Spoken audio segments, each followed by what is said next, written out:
Hello and welcome into the Knicks-Verse. My name is George, and if this is your first time here, or you've been here before but have not subscribed yet, please do so, along with hitting that thumbs up button for me, and drop your comments. Love the comments. Definitely help inform me how you guys are feeling, what you're thinking, and even when you disagree with me, it really helps me expand my understanding of what's going on with the Knicks.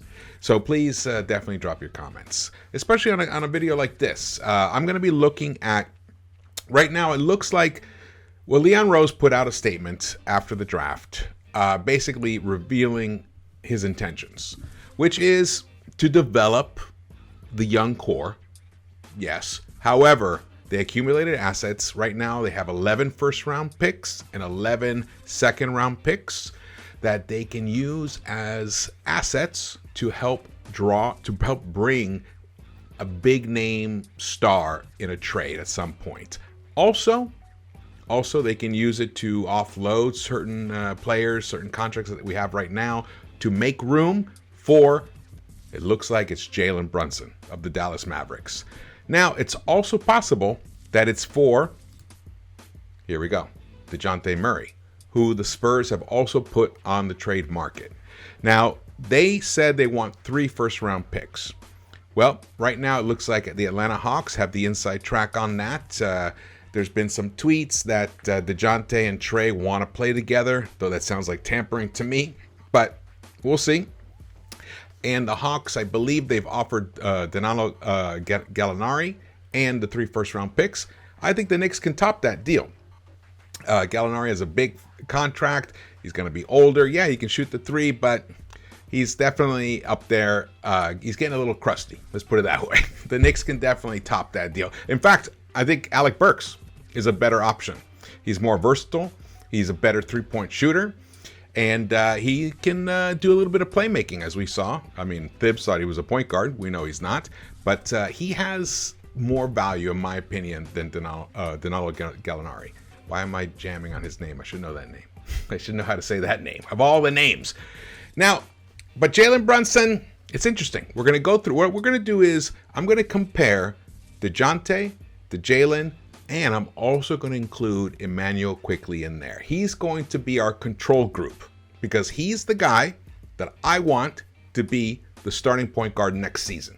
So those 2 guys have to be better, convincingly better than Immanuel Quickley for the money. We're talking about value here. Now, Dejounte is going to make, I believe, $16.7 million next season and $17.5 million the season after that. He has 2 years left on his contract. So he has a very friendly contract. I'm going to take you through. I'm going to show you, look at some stats from 365, the Raptor stats. Then we're going to go to the NBA advanced stats and look at the player impact estimate number.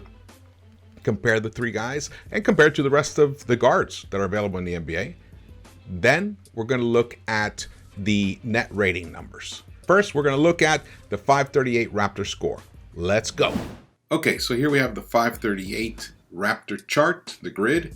And as I've explained before, you want to be in the upper right quadrant here, the plus offensive player and a plus defensive player. And you can see the rest of it here. I mean, this is the lower, and you don't want to be in this quadrant here, the pink. You want to be in the teal, I guess what color that is. And then let's see where Dejounte is. There he is, right there. A plus 3.1 the offensive Raptor and a 0 defensive Raptor. He's right on the line there. So he is in that quadrant. Barely. He's right on the edge there. And right below it is, where is Brunson? There he is. Brunson is below him. Very close. So there's Brunson, plus 2.7, minus 0.5. Dejounte's right there. But let me show you where Quickley is. Look at Quickley. Right there in the sweet spot. Right with guys like Drew Holiday, Mike Conley, Kyle Lowry, Pat Bev, Derek White, even Caruso's way up here, but there he is, Immanuel Quickley. Now, this has all been filtered out for point guards. Let's see. Let me show you the chart this way.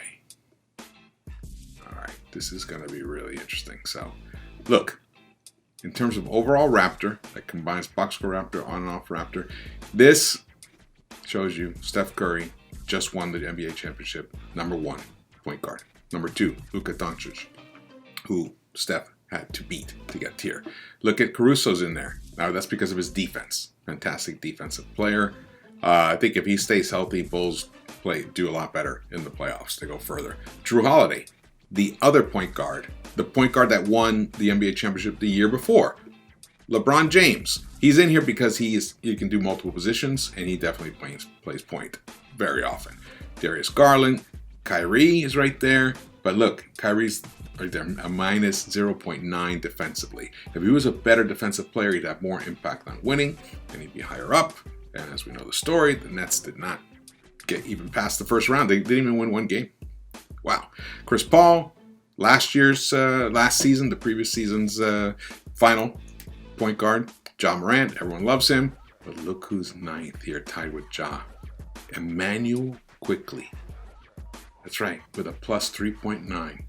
Better than Trey, better than Pat Bev, better than Dejounte Murray with a plus 3.0. And where is Brunson? Right here, plus 2.1. So when you look at it like this, it makes you wonder, what is the point?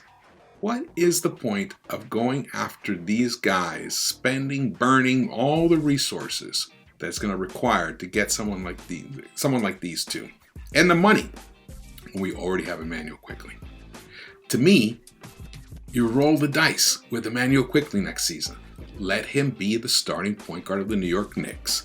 If it works out, then you've got your starting point guard. If it doesn't work out, next year's draft is incredibly deep. It's supposed to be one of the best drafts that we're going to have in years to come, 2023. So then that means the Knicks might have we'll have a lottery pick if it all goes, if it doesn't work out, and maybe we'll get lucky. Maybe we'll finally get lucky and jump into the top 4. I mean, the more opportunities you get, the more chances you get to get into the top 4. So to me, I mean, if you just go by this alone, it's the decision is really simple. It's very simple. You can see that this represents the best players in the game. And there he is, Emmanuel Quickley, amongst that group. There you see what a tremendous season Emmanuel Quickley actually had last season. Now you can see Dejounte Murray definitely is a tremendous player, and Jalen Brunson also had an excellent season last season as well. However, for the amount of money we're talking about here, we're talking about $110 million over 4 years for Brunson. And we're also talking about giving up three first round picks plus some kind of an asset to the Spurs to bring Dejounte Murray in. So right about now, I'm feeling that Dejounte is the better choice over Brunson at this moment when you look at those numbers. But let's go to now NBA Advanced Stats and check out the pie, the player impact and estimate numbers. Let's go. So now here we are with the NBA Advanced Stats. We're looking at the pie, which is the player impact estimate. And this has been filtered for guards, minimum of 20 minutes per game, a minimum that they've played 41 games all last season. All right, so here we go. Number 1 on this list is Luka Doncic with a 19.1 player impact estimate, which totally makes sense. He was fantastic last year. Dejounte Murray is second, 16.3. Now, this does skew players that play more minutes, just so you know. Players that play more minutes, it does, because it gives them more minutes to have an impact on winning, impact on the game. Third, Ja Morant. Fourth, Trae Young. Fifth, Jason Tatum. Sixth, Steph Curry. Seventh, James Harden. Look, Chris Paul, DeMar DeRozan, Devin Booker. These are all the best players in the game right now. And Dejounte is up here. So this is a great argument for Dejounte over a Jalen Brunson, who's down here. Now these numbers, this 34, whatever, this includes a lot of other players that didn't qualify with the criteria of the minimum 20 minutes per game and minimum 41 games in the season. So that's why I filtered them out. But that's why this this is not indicative of where Jalen ending up right now on this list. But look at Donovan Mitchell, 13.5. He impacts winning. Jaylen Brown, 13.5. So, and then when you try to find quickly on here, you can see because of his minutes, you see he's only 23.1 minutes per game. But look quickly, 11.0. above guys like Spencer Dinwiddie, right tied with De'Aaron Fox, who everyone loves. Look at him, just a 0.1 below Jordan Poole and Anthony Edwards, who people just cream all over. So this shows you the kind of player impact that Quickley has on a team. He even has a higher pie than his former Kentucky Wildcat teammate, Tyrese Maxey. All right, so there you go. There you have it. Quickley right there with these guys, even on the player impact estimate. And again, this also skews players that play more minutes. So they have the advantage. So my point is, if Quickley was in the 30-minute per game range, he would probably be higher up here, probably in the 13, maybe 14. If he could be in a 14, that'd be fantastic. But I would estimate he'd be up in this range here, 12, 14, maybe around the Drew Holiday range, 12.6. So which is a player of tremendous value and impact on winning. All right, so those numbers are pretty interesting. I mean, that that just shows you, I mean, what a player Dejounte is, how he impacts winning. But you see how Quickley is right there. I mean, and Brunson. But now we're going to look at the net rating numbers, and this will help actually really put things into greater perspective, because Dejounte doesn't do as well in this category. All right, let's go. The next thing we're going to look at is net rating. Okay, so there's the offensive rating, defensive rating, and then here's the net rating. So tops in this criteria of guards that have played at least 20 minutes a game and have played at least 41 games in a season. Jason Tatum led with 12.1. And of course, he was in the finals, took his team. George Hill, now he had a much, his net rating is 11.7, but he didn't really have much of a role in the playoffs. I think maybe he have just lost his step a little bit. But look at Steph Curry right there, 10.7. So the top two players that were in the finals are up here with the net rating. So this is indicative of players that contribute to winning. Chris Paul, boom. Jaylen Brown, boom. Devin Booker, boom. Basically, right here, we're looking at, if you look at 1, 2, 3, 4, 5, 6, 7, the 7 top players have all been in the finals the past 2 seasons. There you go. And then Drew Holiday's right here with an 8.5. So let's find, look at Quickley. Quickley 6.6 right there. See that?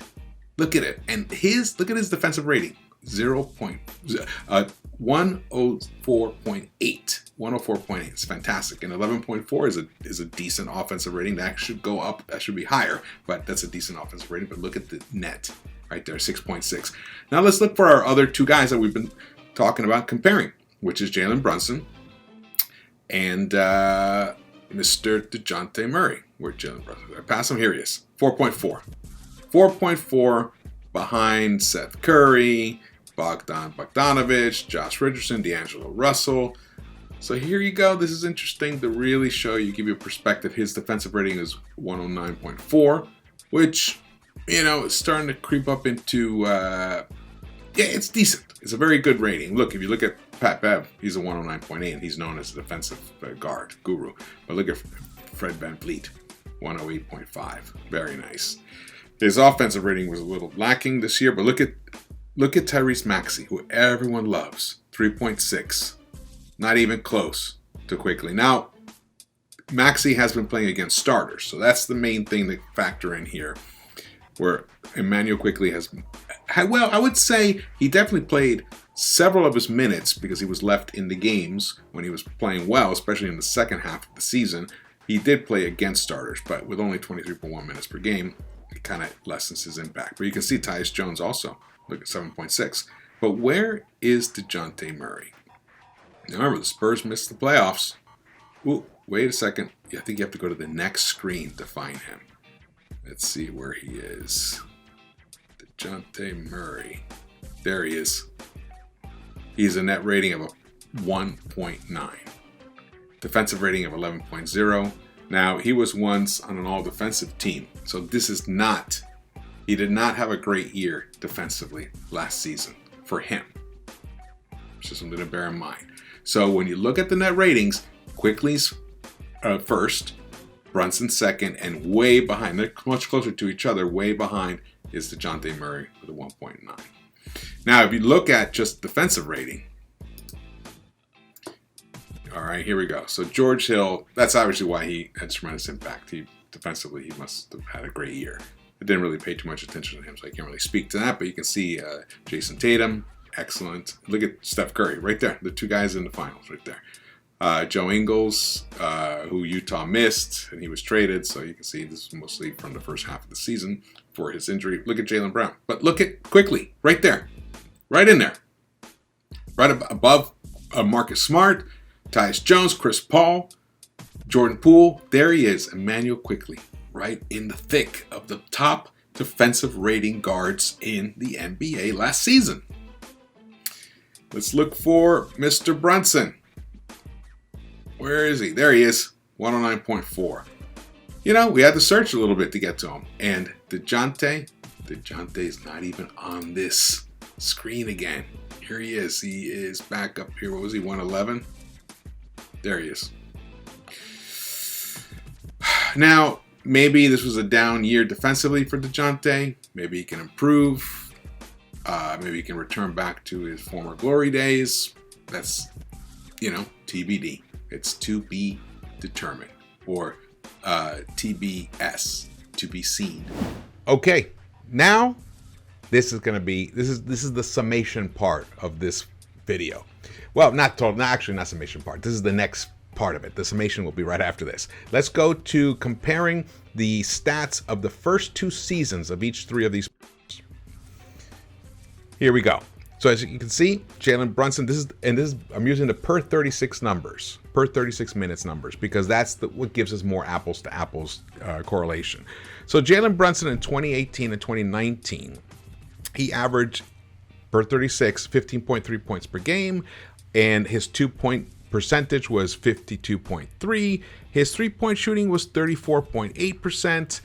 Now in the next year, his second year, 2019 and 2020, his 3-point shooting rose a little bit on 4.2 attempts per game, just a little bit more than his rookie year, and they went up to 35.8%.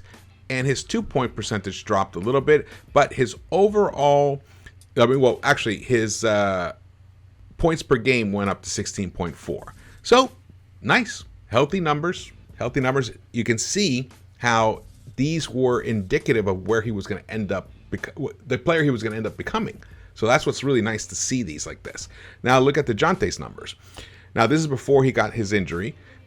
In 2019 is when he got injured. So in 2016 and 2017, he shot from the 3-point line 39.1%, but very few attempts per game. This on a per 36 average, 2.6 is very low.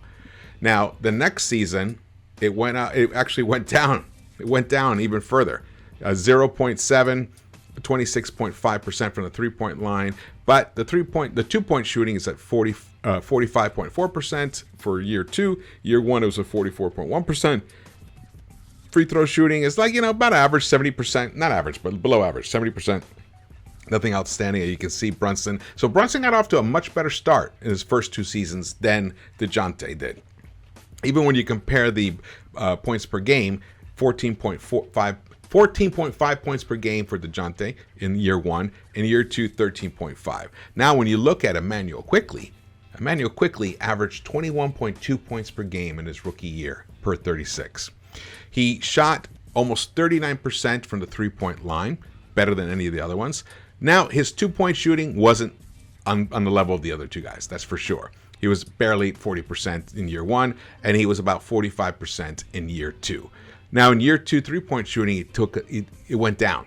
He finished at 34.6%, almost 35%. However, as he closed the year in the final, let me pull these up here. In the final 24 games, he averaged 39.3% from the 3-point line in the final 24 games of this past season, which was his year two. And he averaged 44.6% overall field goal percentage, and his points per game was 16 points per game in the final 24 games of the season. That's just regular stats. That's 24. So, but that came out to in per 36, he averaged 17.6 points per game, but his free throw shooting, almost 90% as a rookie, 89.1%, and 88.1% as his year 2 sophomore. And he was, for a while there, he was leading the league in free throw shooting. Now, when you look at the assists are interesting. 5.2 for Brunson, 6.6 year 2, 5.4 year 1 for Dejounte, 4.8 year 2. But quick, his went up. His went up kind of like the way Brunson's went up. He started out lower at 3.7 assists per game, but this year it went up to 5.5. And you can see it. His playmaking took a huge leap in year 2, especially in the second half of year 2, especially towards the final quarter of the season, the final 24 games. He really, just soared in that department. And that's very exciting. That's very indicative of the kind of player that I think he will be next season. Now, when you look at the point per game's averages for the first 2 seasons, the 3-point shooting quickly was 36.5%. Brunson was 35.2%. And Murray was 31.6%. So you can see quickly was the better 3-point shooter in his first 2 seasons than the other 2 guys. And same with points per game. Quickly averaged 19.1 points per game in his first 2 seasons. Brunson 15.8 and Murray 13.7. I'm telling you, right now it's looking like Quickly is the guy. But let's keep going. Just keep going. Here we go. Now, this is combined. So you can see the 3-point shooting for the first 2 seasons. Oh yeah, I just actually rattled off those numbers. So we don't need to look at this right now. Here are the on-off stats.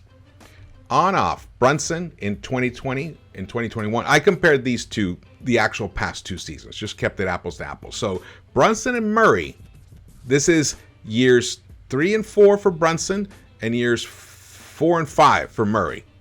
I think that's the way it is. But remember, it's only year 1 and 2 for Quickly. The plus minus, Quickly at an 8.2. Just like behind Murray was a plus 9.5 and Brunson plus 4.7. But last season, Brunson dropped down to just a plus 1.0. Pretty interesting. Pretty interesting that his on-off numbers went down last year when that was the year that he actually it's technically his best season that he's had. Dejounte Murray, his plus minus went down to plus 5.6. I think Dejounte took a step back defensively. As you saw actually in the defensive rating numbers, he did take a step back, but he has been, an all defensive player. So he's that level kind of player. So maybe last year was like a little off. Maybe he was like nursing some injuries and maybe he can kind of recapture that magic. I do see him as a very good defensive player. So it's not really anything that I'm questioning, but look at Quickly. He went from a plus 8.2, his on-off numbers, to a plus 12.2. And we know this is true because we have watched him play for the past 2 seasons. We know the impact that he has when he's on the court, how the team just looks better, just looks differently. Even his teammates themselves are much more active and engaged when he's on the court. And what do I always say? He strikes the fear of God into defenses, and that is why. You can see it right there in the on-off numbers. Now the next slide, here we go. Now we're going to look at the potential free agent targets in general beyond just Jalen Brunson. So here's Jalen Brunson from Hoops Hype. Jalen Brunson they have him rated as the 7th best free agent available. And is looking at his numbers from last season. He averaged 16.3 points per game, 3.9 rebounds, 4.8 assists. He had a very nice season, 50.2% field goal percentage overall. Fabulous 37.3%, but the 3-point attempts, just not enough volume. But he's a solid player. He's a very good player. Is he a top 50 player in the NBA? Is he a top 40 player? Because when you're going to pay a guy about we're going to pay him $27.5 million. That's what it's going to take to get him away from Dallas. That's what all the indications are right now. It's not going to be $25 million. Dallas might walk at the $25 million mark. They might, which is the $100 million per 4 years. They might, but we're not sure. But $27.5 million, they definitely will walk. That's what the number. So that we know that's the definite magic number. The Knicks can risk it, offer 100 at first, but they could lose out on them. But in my opinion, that's okay, because I want Quickly to start on this team. But either way, looking at this, trying to be fair, you can see it right here that, he's a good player. He's a solid player. But let's move on. Let's see what other options there are for point guard through the free agent market. Or it doesn't have to be the traditional point guard per se. We're moving towards that more positionless style of play, though Thibodeau does really like a true point guard, despite the fact that he started Burks for about more than half the season. He does prefer a true point guard, but in this case, Anthony Simons is a restricted free agent. There's a possibility they could be opening up all this cap space to go after someone like him. Now, he is very interesting. I like him a lot. I think he could be a tremendous find. I mean, Portland did draft Shaedon Sharpe, so they might have a little bit of I don't know. I wouldn't call it a glut at the point guard at the guard position, but they definitely added a guard that could have a tremendous side, a really high ceiling player, and they could look at Simons as someone that they could afford to do a sign and trade for. So they could bring some assets, but also offload some money, some contract, some big money here, because he's probably going to command in the 20 range. Probably maybe, I would say anywhere from 18 to 22. It's possible for Anthony. He's dynamic. I mean, I remember seeing him in Summer League, and I was like totally blown away by his athleticism. And he was a baby. He was a baby back then, and he's just grown into a tremendous player. Though, in terms of actual point guard skills, not sold on him being a point guard skills, but he could be that combo guy. And plus, we have RJ there who can help man that position.